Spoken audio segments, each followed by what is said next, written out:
எல்லாம் கற்றுத்தரக்கூடிய பாடங்கள் என்ன? இவருடைய வாழ்க்கையை நாம பல தடவை புரட்டி புரட்டி பார்த்தாலும் கூட அதிலிருந்து நாம் பெறக்கூடிய படிப்பினை என்னவென்று சொன்னால், மார்க்கத்திற்காக அல்லாஹ் ரப்பல் ஆலமீன் சில சமயங்களை ஏற்படுத்துவான். அந்த நேரத்தில் நாம் நம்முடைய பொருளாதாரத்தாலும் நம்முடைய உயிர்களாலும் அவனுடைய பாதையில் நாம் போரிடுவதற்கு தயாராக இருக்கின்றோமா என்ற ஒரு சூழல் வருகின்ற போது, நம்முடைய வார்த்தைகளால் மட்டுமல்லாமல் நம்முடைய வாழ்க்கையால் நம்முடைய செயல்பாடுகளால் அதை நாம் உண்மைப்படுத்துவதற்கு தயாராக இருந்தோம் என்று சொன்னால், அதைத்தான் அல்லாஹ் ரப்பல் ஆலமீன் சொல்லி காமிக்கின்றான். உலாயிக ஹுமுஸ் சாதிக்கும், இவர்கள் தான் உண்மையாளர்கள் என்று அல்லாஹ் ரப்பல் ஆலமீன் சொல்லி காமிக்கிறார். அஸ்ஸலாமு அலைக்கும் வரஹ்மத்துல்லாஹி வபரகாத்துஹு. எல்லாம் வல்ல அல்லாஹ்வின் அடியார்களே, அந்த ஏக இறைவனுடைய சாந்தியும் சமாதானம் வற்றாத பெருங்கடையும் நம் உயிரினும் மேலான பெருமானார் முஹம்மது நபி ஸல்லல்லாஹு அலைஹி வஸல்லம் அவர்கள் மீதும் அவருடைய குடும்பத்தார் மீதும் அனலாரை மார்க்க விஷயங்களில் தங்களால் இயன்ற அளவிற்கு பின்பற்றி வாழ்ந்து மரணித்த நபித்தோழர்கள் மீதும் நபித்தோழியர்கள் மீதும் நல்லடியார்கள் அனைவர்கள் மீதும் குறிப்பாக இந்த ஜும்மாவுடைய தினத்தில் இதனுடைய நன்மையை முழுமையாக அடையும் நோக்கத்தில் ஆரம்ப நிறுத்தி வந்திருக்கக்கூடிய நம் அனைவரின் மீதும் என்றென்றும் நீண்டு நிலவட்டுமாக. அன்பிற்குரிய சகோதர சகோதரிகளே, இந்த உலகத்திலே அல்லாஹுவால் முஸ்லிம்களாக படைக்கப்பட்டிருக்கக்கூடிய நாம் இந்த உலக வாழ்க்கையில் பல்வேறு காலகட்டங்களில் பல்வேறு விதமான சிரமங்களுக்கு மத்தியில் அல்லாஹுவை மட்டுமே வணங்கக்கூடியவர்களாக நாளை மறுமையிலே அந்த சுவனத்தை அடைந்துவிட வேண்டும், மறுமையினுடைய வாழ்க்கையில் இறைவிடம் அதிகமான நன்மைகளை பெற வேண்டும் என்ற நோக்கத்தில் ஏராளமான காரியங்களையும் வணக்க வழிபாடுகளையும் செய்யக்கூடியவர்களாக இருக்கின்றோம். அவ்வாறு வாழக்கூடிய மக்களிடத்திலே பெரும்பாலானவர்களுடைய நிலையை நாம் எடுத்து பார்த்தோம் என்று சொன்னால், இது போன்ற வணக்க வழிபாடுகளாக இருந்தாலும் மார்க்கம் சார்ந்த எந்த ஒரு விஷயங்களை பின்பற்றுவதாக இருந்தாலும் தங்களால் இயன்ற அளவிற்கு செய்யக்கூடியவர்களாக இருக்கக்கூடிய மக்கள் அதிகமான சிரமங்களை நாம் அனுபவித்து விடக்கூடாது. சிரமங்கள் என்பது ஒரு கட்டம் இருந்தாலும் கூட ஒரு நிலை தாண்டி செல்லும் போது அந்த சிரமத்தை விரும்பாதவர்களாக பல்வேறு மக்கள் இருப்பதை பார்க்கின்றோம். மறுமையிலே நாம் சோனத்தை இறைவனிடத்தில் எதிர்பார்க்கின்றோம் என்று சொன்னால், நாம் இந்த உலக வாழ்க்கையில் அவனுக்காக வேண்டி ஏராளமான வணக்க வழிபாடுகளை நாம் செய்கின்றோம். அதில் எந்த விதமான மாற்று கருத்தும் கிடையாது. நிச்சயமாக அல்லாஹ் ஒவ்வொருவருடைய வணக்க வழிபாடுகளுக்கும் நன்மைகளை கொடுக்கக்கூடியவனாக இருக்கின்றான். ஆனால் எந்த விதமான சிரமங்களும் இல்லாமல் நாம் மேம்போக்காக வாழ்க்கையை வாழ்ந்து சோனத்தை அடைந்துவிட முடியுமா என்ற ஒரு கேள்வியை நாம் வைக்கும்போது, அல்லாஹ் ரப்பல் ஆலமீன் தன்னுடைய திருமறை குர்ஆனில் ஒரு சில வசனங்கள் மூலமாக நம்பிக்கை கொண்டவர்களுக்கு அதற்கான பதிலை சொல்லக்கூடியவனாக இருக்கின்றான். ஒவ்வொன்றாக நாம் எடுத்து பார்த்தோம் என்று சொன்னால், அல்லாஹ் ரப்பல் ஆலமீன் தன்னுடைய திருமறை குர்ஆனில் 49வது அத்தியாயம் 15வது வசனத்தில் சொல்லி காட்டும் போது, இன்னமல் முஃமினூன அல்லதீன ஆமனு பில்லாஹி வ ரசூலிஹி சும்மலம் யர்தாபு வ ஜாஹது பி அம்வாலிஹிம் வ அன்ஃபுஸிஹிம் ஃபீ சபீலில்லாஹ். நம்பிக்கை கொண்டவர்களுடைய பண்பு எத்தகையது என்று சொன்னால், அவர்கள் அல்லாஹுவையும் அல்லாஹுடைய தூதரையும் நம்புவார்கள். சும்மலம் யர்தாபு, அதில் எந்த விதமான ஒரு சந்தேகமும் கொள்ளாமல் இருப்பார்கள். அதன் பிறகு வ ஜாஹது பி அம்வாலிஹிம் வ அன்ஃபுஸிஹிம் ஃபீ சபீலில்லாஹ், அவர்களுடைய செல்வங்களாலும் அவர்களுடைய உயிர்களாலும் அல்லாஹ்வுடைய பாதையில் தியாகம் செய்யக்கூடிய மக்களாக இருப்பார்கள். பல்வேறு சிரமங்களுக்கு மத்தியில் இதை செய்யக்கூடியவர்களாக இருப்பார்கள். உலாயிக்க ஹுமுஸ் சாதிக்கும், அவர்கள்தான் உண்மையாளர்கள் என்று அல்லாஹ் ரப்பல் ஆலமீன் இந்த வசனத்தில் இறை நம்பிக்கையாளனுடைய தன்மை எப்படிப்பட்டது, அல்லாஹ்வை நம்பிக்கை கொண்டோம் நாம சொல்றோம், அல்லாஹ்வுடைய தூதர் நம்பிக்கை கொண்டோம்னு சொல்றோம். அப்படிப்பட்ட இறை நம்பிக்கையாளர்களாக நீங்க இருந்தீங்க அப்படின்னு சொன்னா, அதுல உண்மையாளர்கள் யார் தெரியுமா? அல்லாஹுவையும் அல்லாஹுடைய தூதரையும் நம்பி இருப்பார்கள். சும்மா எர்த்தாபு, அதில் எந்த விதமான ஒரு ஐயமும் கொள்ளாமல் அவர்களுடைய செல்வங்களாலும் உயிர்களாலும் அல்லாஹுடைய பாதையில் செலவு செய்யக்கூடியவர்களாக போராடக்கூடியவர்களாக அவர்கள் இருப்பார்கள் என்று அல்லாஹ் ரப்பல் ஆலமீன் இந்த வசனத்தில் சொல்வதிலிருந்து, ஒரு முஸ்லிம் இந்த உலக வாழ்க்கையில் மார்க்கத்தை அடிப்படையாக பின்பற்ற வேண்டும் என்று சொன்னால் தியாகம் செய்ய வேண்டும், அல்லாஹ்வுடைய பாதையில் இயன்ற அளவிற்கு அவர்கள் தியாகம் செய்ய வேண்டும் என்பதை சொல்லக்கூடிய ரப்புல் ஆலமீன் அதனை எப்படி சொல்லி காமிக்கிறான்னு சொன்னா, இது இறை நம்பிக்கையாளனுடைய ஒரு அடிப்படையான ஒரு அம்சமாக சொல்லி காமிக்கிறோம். ஈமானினுடைய ஒரு அடிப்படையாக இந்த வசனத்தின் மூலமா சொல்லி காமிக்கின்றோம். அதுபோன்று 61வது அத்தியாயம் 10வது வசனத்தை அல்லாஹ் சொல்லி காமிக்கும் போது, யா அய்யுஹல்லதீன ஆமனு ஹல் அதுலுக்கும் அலா திஜாரத்தின் துன்ஜீக்கும், உங்களுக்கு ஒரு நட்டமில்லாத ஒரு வியாபாரத்தை பற்றி நான் அறிவிக்கட்டுமா என்ற ஒரு கேள்வியை அல்லாஹ் ரப்பல் ஆலமீன் கேட்டுவிட்டு அதற்கான பதிலை சொல்கின்றான். துமினூன பில்லாஹி வ ரசூலிஹி, நீங்கள் அல்லாஹ்வையும் அல்லாஹ்வுடைய தூதரையும் நம்பிக்கை கொள்ள வேண்டும். துஜாஹிதூன ஃபீ சபீலில்லாஹி, அல்லாஹ்வுடைய பாதையில் உயிர்களாலும் செல்வங்களாலும் போரிடக்கூடியவர்களாக நீங்கள் இருக்க வேண்டும். தாலிக்கும் ஹைருல் லக்கும் இன் குன்தும் தஅலமூன், நீங்கள் அறிந்தால் இதுதான் உங்களுக்கு சிறந்தது என்று அல்லாஹ் ரப்பல் ஆலமீன் இதை எப்படி அறிமுகப்படுத்துறான்னு சொன்னா, உங்களுக்கு நட்டமில்லாத ஒரு வியாபாரத்தை நான் உங்களுக்கு அறிவிக்கட்டுமா? ரப்பல் ஆலமீன் கேட்கிறான். அடியார்கள் எல்லாரையும் பார்த்து கேட்கிறான், நாளை நீங்கள் மறுமையிலே சோனத்தை அடைய வேண்டும், அந்த மறுமையினுடைய வாழ்க்கையில் நான் ஒருபோதும் நானோ என்னுடைய குடும்பத்தாரோ நட்டமடைந்து விடக்கூடாது, அந்த மறுமையினுடைய வாழ்க்கையை நான் லாபகரமாக அமைத்துக் கொள்ள வேண்டும், அந்த மறுமையினுடைய வாழ்க்கையில் நான் ஈடேற்றம் பெற வேண்டும் என்ற எண்ணம் உடையவர்களாக இருந்தீங்கன்னு சொன்னா, உங்களுக்கு நான் ஒரு விஷயத்தை சொல்லித்தரேன், ஒரு நட்டமில்லாத வியாபாரத்தை பற்றி சொல்லித்தரேன். அது எந்த வியாபாரம் தெரியுமா? இஸ்லாமிய மார்க்கத்தில் எந்த ஒரு நேரமாக இருந்தாலும் சரி, ஒவ்வொருவருக்கும் ஒரு தருணத்தை நான் அனுப்புவேன், ஒவ்வொருவருக்கும் நான் நேரத்தை நிர்ணயிச்சு வச்சிருக்கிறேன். அந்த காலகட்டம், அந்த நேரம் வரும்போது நீங்கள் உங்களுடைய பொருளாதாரத்தாலும் உங்களுடைய உயிர்களாலும் அல்லாஹ்வுடைய பாதையில் நீங்கள் தியாகம் செய்யக்கூடியவர்களாக நீங்கள் இருந்தீங்க அப்படின்னு சொன்னா, இது நட்டமில்லாத வியாபாரம் என்று அல்லாஹ் அறிமுகப்படுத்துகிறார். இந்த உலகத்தில் நாம வாழக்கூடிய நேரத்தில் ஏராளமான வியாபாரத்தை பார்க்கக்கூடிய மக்களாக இருக்கிறோம். யாராவது நட்டத்தை விரும்புவோமா?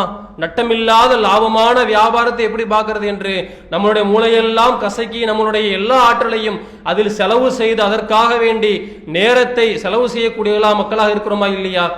ஆனால் இந்த வசனத்தில் அல்லாஹ் சொல்லக்கூடிய நட்டமில்லாத வியாபாரம் என்பது நிரந்தரமான இந்த மறுமை வாழ்க்கையை பற்றியது.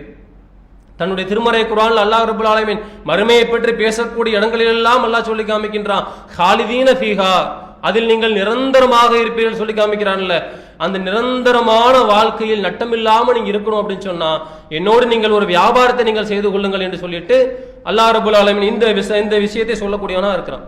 அதே போன்று நாம் அதிகமான நேரங்களில் கேள்விப்பட்டிருப்போம், அத்தௌபா என்ற அத்தியாயத்தில் 111வது வரக்கூடிய அல்லாஹ் ரப்பல் ஆலமீன் ஒவ்வொரு இறை நம்பிக்கையாளரிடமிருந்தும் அவர்களுடைய செல்வங்களையும் அவர்களுடைய உயிர்களையும் விலைக்கு வாங்கி கொண்டான். ஒரு வியாபாரத்தை பேசி அல்லாஹ் விலைக்கு வாங்கிக்கிறான்.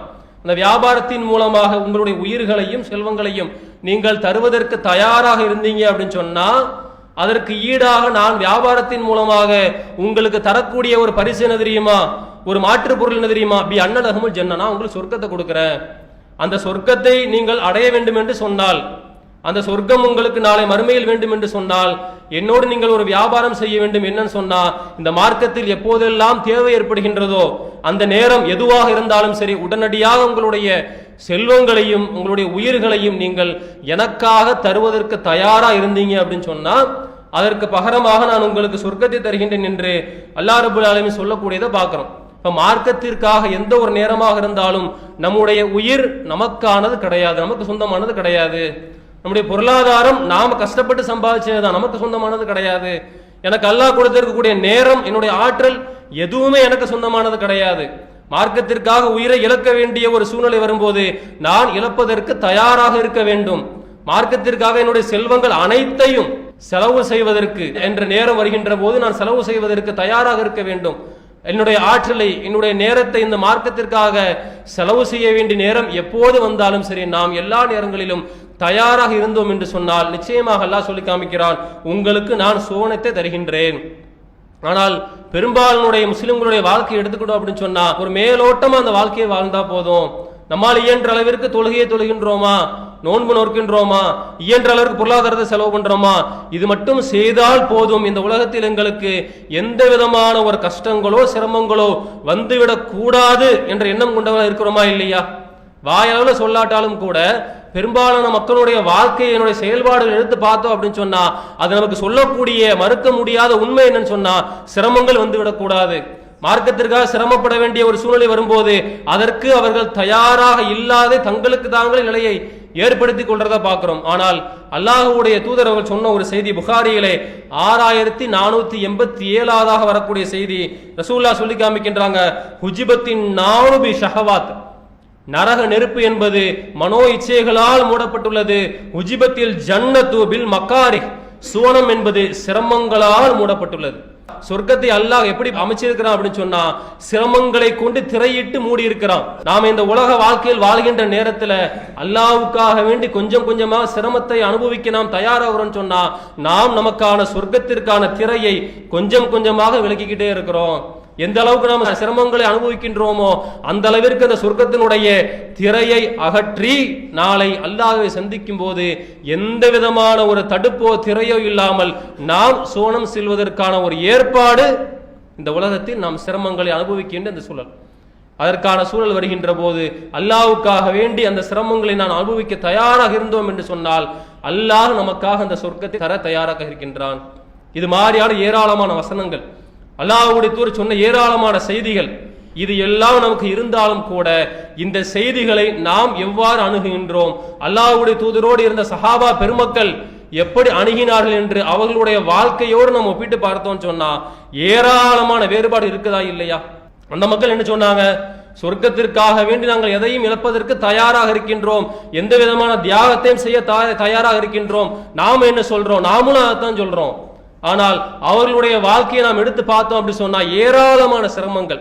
இந்த இஸ்லாமிய மார்க்கத்தை ஏற்றுக்கொண்ட ஆரம்பத்தில் ஏற்றுக்கொண்ட அந்த நபித்தோழனுடைய வாழ்க்கையை நாம் எடுத்து பார்த்தோம் அப்படி சொன்னா ஏராளமான கஷ்டங்கள், ஏராளமான அடி உதைகள், அத்தனைக்கும் மத்தியில அந்த கொள்கையை அவர்கள் நேசித்தார்கள், அல்லாஹ்வுடைய தூதரை நேசித்தார்கள். அல்லாஹ்வுடைய தூதரை ஏற்றுக்கொண்டதற்காக எத்தகைய சிரமங்களையும் நாங்கள் அனுபவிக்க தயாராக இருக்கின்றோம் என்ற விஷயத்தை தங்களுடைய வாழ்க்கையின் மூலமாக பேசினார்களா இல்லையா? ஹிஜ்ரத்தை எடுத்துக்கொண்டோம் என்று சொன்னால் ஏராளமான சிரமங்கள். ஹிஜ்ரத்தை தாண்டி அல்லாஹ்வுடைய மதீனாவுக்கு வந்த பிறகு ஏற்பட்ட அந்த போர்க்களங்களை எடுத்துக்கிட்டோம் அப்படி சொன்னா ஏராளமான தியாகங்கள். யார் இந்த முஹாஜிர்கள், யார் இந்த அன்சாரிகள் எடுத்து பார்த்தோன்னு சொன்னா போர்க்களங்களை சந்திப்பதற்கு முன்னால் தங்களுடைய பொருளாதாரத்தை ஒட்டுமொத்தமாக எல்லாத்தையும் விட்டுட்டு வந்தாங்களா இல்லையா? எங்களுக்கு இந்த கொள்கையை மட்டும் போதும், இஸ்லாமிய மார்க்கம் மட்டும் போதும், இந்த மார்க்கத்தை பின்பற்றுவதனால எங்களுக்கு நாளை மறுமையில் சொர்க்கம் கிடைச்சால் போதும் என்று முஹாஜிர்களை எடுத்துக்கிட்டோம் அப்படின்னு சொன்னா எல்லாவற்றையும் துறந்து விட்டு தியாகம் செய்துவிட்டு வந்தாங்க. அன்சாரிகள் எடுத்துக்கிட்டோம் அப்படின்னு சொன்னா வந்த தன்னுடைய சகோதரர்களுக்காக தன்னுடைய எல்லா பொருளாதாரத்தையும் இழப்பதற்கு முன் வந்தார்கள். நாங்க கொடுக்கிறோம், எங்களுடைய சகோதரர்களுக்காக கொடுக்கிறோம். பொருளாதாரத்தை செலவு செய்த அந்த மக்கள் எந்த அளவுக்குன்னு சொன்னா அல்லாஹ்வுடைய ஒரு சமயத்தை சொல்லி காமிக்கும் போது என்னுடைய சஹாபாக்களை நீங்கள் திட்டாதீர்கள், அவர்கள் ஒரு கையளவு செய்த தர்மம் என்பது நீங்க உஹது மலை அளவுக்கு செஞ்சாலும் கூட அதற்கு ஈடாகாது. பத்ர் போர்க்களத்தில் ஒரு உதாரணத்துக்கு ஒரு செய்தி, பத்ர் போர்க்களத்தில் அல்லாஹ்வுடைய தூதர்கள் வந்து நிற்கின்றார்கள். அந்த சமயத்தில் போரை சந்திக்க வேண்டிய சூழல், அல்லாஹ்வுடைய தூதர் மசூரா செய்கின்றார்கள். முஸ்லிமிலே 3646 வரக்கூடிய செய்தி. என்ன செய்யலாம் என்று ஆலோசனை கேட்கும் போது முஹாஜிராக இருக்கக்கூடிய அபூபக்கர் ரலியல்லாஹு அன்ஹு சொல்கின்றார்கள், போரை சந்தித்து விடலாம். முஹாஜிராக இருக்கக்கூடிய உமர் ரலியல்லாஹு அன்ஹு சொல்கிறார்கள், போரை சந்தித்து விடலாம். ஆனால் அல்லாஹ்வுடைய தூதர் அவர்கள் திரும்ப திரும்ப கேட்டுக்கிட்டே இருக்கிறாங்க. ஒரு கட்டத்தில் ஹஸ்ரஜி சமூகத்தை சேர்ந்த அதனுடைய தலைவராக இருக்கக்கூடிய அன்சாரி தோழர் சஅத் பின் உபாதா ரலியல்லாஹு அன்ஹு எழுந்திருத்து வருகின்றார்கள்.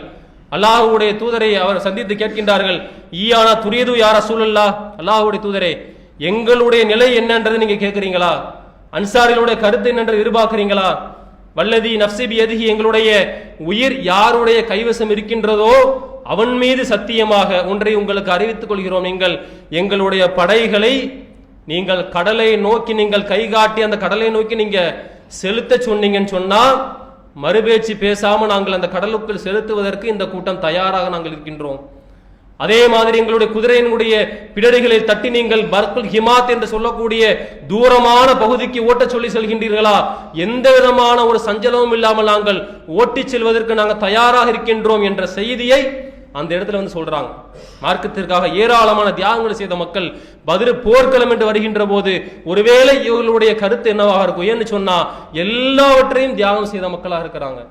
போர்க்களத்தில் பார்த்தோம் அப்படி சொன்னா முஹாஜிர்களை விட அன்சாரிகள் 1க்கு 3 பங்கு மக்கள் அதிகமாக இருக்கிறாங்க. அதனால அவங்களுடைய கருத்தை எதிர்பார்க்கின்ற போது அந்த மக்கள் சொன்ன பதில் என்ன சொன்னா, நீங்க என்ன சொல்றீங்களோ அதை நாங்கள் முழுமையாக கட்டுப்பட தயாராக இருக்கின்றோம், எந்த சிரமமாக இருந்தாலும் சரி, ஏன் எங்களுக்கு சொர்க்கம் வேணும். அது மாதிரி மிக்தாத் பின் அஸ்வத் ரலியல்லாஹு அன்ஹு என்று சொல்கின்றார்கள், அவரும் அன்சாரி தோழர், அவர் சொல்கின்றார், அல்லாஹ்வுடைய தூதரே நீங்க இதை கேட்கும் போது மூசா அலைஹிஸ்ஸலாம் அவர்களிடத்தில் அந்த சமூகம் ஒரு பதில் சொன்னாங்கல்ல, நீங்களும் உங்களுடைய அல்லாஹ்வும் சென்று போரிடுங்க சொன்னாங்கல்ல, அந்த பதிலை நாங்கள் சொல்வோம் என்று நீங்கள் நினைத்துக் கொண்டீர்களா? நீங்க சொன்னீங்கன்னு சொன்னா உங்களுடைய வலப்புறமும் நாங்கள் நின்று போரிடுவோம், உங்களுடைய இடப்புறம் நின்று நாங்கள் போரிடுவோம், உங்களுக்கு முன்னாக உங்களுக்கு பின்னாக நாங்கள் நின்று போரிடுவதற்கு நாங்கள் தயாராக இருக்கின்றோம் என்ற பதிலை அவங்க சொன்னாங்க அப்படின்னு சொன்னா இதெல்லாம் நமக்கு கற்றுத்தரக்கூடிய பாடங்கள் என்ன? இவருடைய வாழ்க்கையை நாம பல தடவை புரட்டி புரட்டி பார்த்தாலும் கூட அதிலிருந்து நாம் பெறக்கூடிய படிப்பினை என்னவென்று சொன்னால், மார்க்கத்திற்காக அல்லாஹ் ரப்பல் ஆலமீன் சில சமயங்களை ஏற்படுத்துவான். அந்த நேரத்தில் நாம் நம்முடைய பொருளாதாரத்தாலும் நம்முடைய உயிர்களாலும் அவனுடைய பாதையில் நாம் போரிடுவதற்கு தயாராக இருக்கின்றோமா என்ற ஒரு சூழல் வருகின்ற போது, நம்முடைய வார்த்தைகளால் மட்டுமல்லாமல் நம்முடைய வாழ்க்கையால் நம்முடைய செயல்பாடுகளால் அதை நாம் உண்மைப்படுத்துவதற்கு தயாராக இருந்தோம் என்று சொன்னால், அதைத்தான் அல்லாஹ் ரப்பல் ஆலமீன் சொல்லி காமிக்கின்றான். உலாயிக ஹுமுஸ் சாதிக்கும், இவர்கள் தான் உண்மையாளர்கள் என்று அல்லாஹ் ரப்பல் ஆலமீன் சொல்லி காமிக்கிறானா இல்லையா? இப்படி ஏராளமான விஷயங்கள். முஹாஜிர்கள் அன்சாரிகள் ஒரு பக்கம் சொன்னா, இன்னொரு சம்பவத்தை எடுத்து பார்த்தோம் அப்படி சொன்னா, ஒரு மனிதர் மதீனாவுக்கு வெளிப்புறத்தில் இருந்து ஒரு தூரமான இடத்துல இருந்து அல்லாஹ்வுடைய தூதரை சந்திக்க வருகின்றார். அல்லாஹ்வுடைய தூதரை அதற்கு முன்னால் அவர் பார்த்ததும் கிடையாது, இந்த மனிதரையும் அல்லாஹ்வுடைய பார்த்தது கிடையாது. ஏதோ ஒரு கிராமத்திலிருந்து வர்றார். வந்துவிட்டு அல்லாஹ்வுடைய தூதரை சந்தித்து கேட்கின்றார், உங்களுடைய நிலை என்ன, உங்களுடைய கொள்கை என்ன என்பதை கேட்கின்றார். அல்லாஹ்வுடைய தூதர் மார்க்கத்தை எடுத்து சொல்கின்றார்கள். அதை அவர்கள் ஏற்றுக்கொண்டு இஸ்லாமிய மார்க்கத்தை ஏற்றுக்கொண்டு தன்னுடைய வீட்டிற்கு திரும்ப சென்று விடுகின்றார். அவர் சென்ற பிறகு கொஞ்ச காலகட்டத்தில் ஒரு போர்க்களத்தை சந்திக்க வேண்டிய ஒரு சூழல் ஏற்படுகின்றது. அந்த நேரத்தில் இந்த மனிதர் என்ன பண்றாருன்னு சொன்னா, போர்க்களத்தில் தன்னை ஆயத்தப்படுத்திக் கொண்டு போரிடுகின்றார். போர்க்களத்தில் அல்லாஹ் ரப்பல் ஆலமீன் வெற்றியை கொடுக்கின்றார். போர் முடிந்து எல்லாரும் ஊருக்கு திரும்பும் போது அவரும் தன்னுடைய ஊருக்கு வீட்டிற்கு போயிடுறார். போர்ல வெற்றியின் மூலமாக கிடைத்த அந்த கனிமத்து பொருட்கள்ல ஒரு பங்கை, இவருக்கான ஹக், அது இவருக்கு சேர வேண்டிய ஒரு பொருள். அல்லாஹ்வுடைய என்ன பண்றாங்கன்னு சொன்னா, அதை எடுத்து சஹாபாக்களை 2 பேரை அழைத்து, இதை கொண்டு போய் நீங்க அவட்ட கொடுத்துட்டு வாங்க என்று போய் சொல்லி அனுப்பி விடுறாங்க. இந்த சஹாபாக்கள் கொண்டு போய் அந்த மனிதர்கிட்ட கொடுக்கறாங்க. வந்த சஹாபாக்கள் அந்த மனிதர் கேட்கிறாரு, இது என்ன என்ற கேள்வி கேட்கிறார். இது மாதிரி போர்ல வெற்றி அடையும் போது அல்லாஹ்வுடைய தூதர் இந்த கனிமத்து பொருட்களை எல்லாருக்கும் பங்கு வைத்து கொடுப்பாங்க, இது உங்களுக்கான ஒரு பங்கு என்று சொல்லும் போது, அந்த வந்தவர்களிடத்தில் இந்த மனிதர் ஒரு விஷயத்தை சொல்கின்றார், இந்த பொருளாதாரத்திற்காக வேண்டி இந்த கொள்கையை நான் ஏற்றுக்கொண்டேன் என்று நினைத்துக் கொண்டார்களா என்ற கேள்வியை கேட்டுட்டு அந்த கொண்டு வந்த பொருளை எடுத்துக்கிட்டு அப்படியே நேரம் ரசூலுல்லாஹ்ட்ட வந்தார்.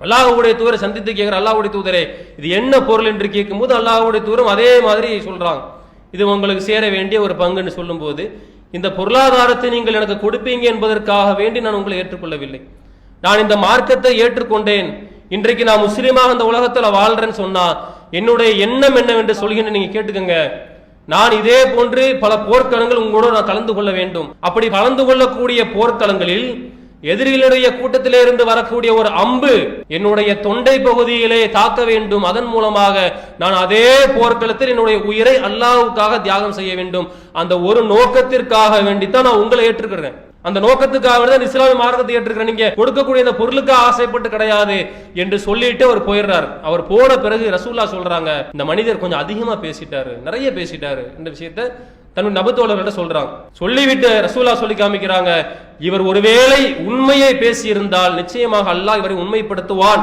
என்ற வார்த்தையை சேர்த்து சொல்றாங்க. அதே போன்று காலங்கள் கடந்த பிறகு இன்னொரு போர்க்களத்தை அல்லாஹ்வுடைய சந்திக்கின்றார்கள். போர்க்களம் முடிந்த பிறகு எல்லாருடைய அந்த ஜனாசாக்களையும் தேடிட்டு இருக்கிறாங்க. ரசூலுல்லாஹ்வும் தேடக்கூடிய அந்த நேரத்துல இந்த மனிதரை பார்க்கின்றார்கள். சஹாபாக்களை அழைத்து கேட்கிறாங்க, இவர் அன்றைக்கு வந்தாரே அந்த மனிதர் தானே என்ற கேள்வி கேட்கும்போது சஹாபாக்கள் சொல்றாங்க, ஆமா யார் சொல்ல, அந்த மனிதர் தான், இவர் அன்றைக்கு பேசியது உண்மை, அல்லாஹ் இவருடைய பேச்சை உண்மைப்படுத்தியிருக்கின்றான், இதற்கு நான் சாட்சி என்று அல்லாஹ்வுடைய அந்த போர்க்களத்தை சொல்றான். நாம உண்மையை பேசணும்னு சொன்னா நம்முடைய வாழ்க்கையில் அது பிரதிபலிக்க வேண்டும். எதை நாம் செய்ய இருக்கின்றோமோ அதைத்தான் நம்முடைய வாழ்க்கையை நம்ம பேசுவோம் என்று சொன்னால் நிச்சயமாக அல்லாஹ் அதை உண்மைப்படுத்தக்கூடியவனாக இருக்கின்றான். அப்படி உண்மைப்படுத்தக்கூடிய உண்மையாளர்களுக்காகத்தான் அல்லாஹ் நாளை மறுமையில் சொர்க்கத்தை நான் தயாரித்து வைத்திருக்கின்றேன் என்று தன்னுடைய திருமறை குர்ஆன்ல பல வசனங்கள் சொல்லி காமிக்கும்.